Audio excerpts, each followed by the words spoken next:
Мы продолжаем, и следующий вопрос крайне актуален и важен. Почему? Потому что он касается непосредственно каждого здесь присутствующего.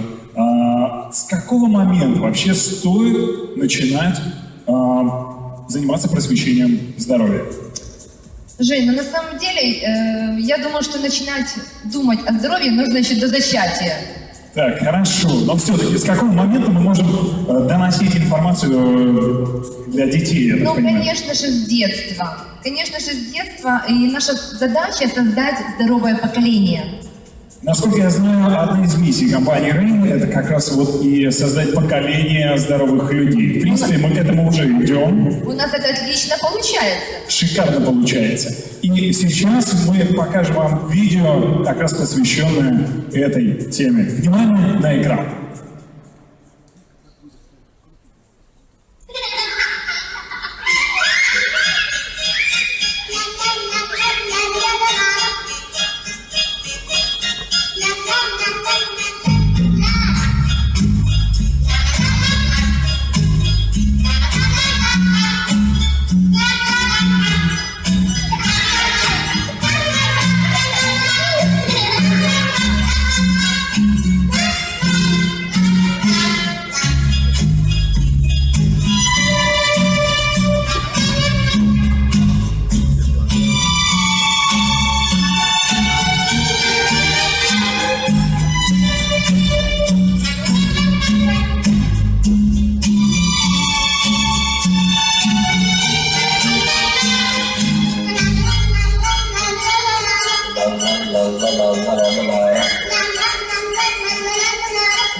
Ваши аплодисменты.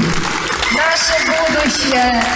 Вика, ты как бриллиант компании и как замечательная мама, расскажи, пожалуйста, твои дети как относятся к продукции Rain? Мои дети очень любят продукцию Rain. Они являются первыми клиентами, как только появился Rain в Украине. Даже самая младшенькая, наша Машенька, с 2 недель уже кушала Rain. Кстати, скажу вам смело, что об этом нам сказал наш доктор, наш семейный доктор, что это очень хорошая профилактика была после рождения. В общем, полезно, нужно и эффективно. Главное, вкусно! Вкусно! Вкусно детям, очень вкусно, быстро, удобно и полезно.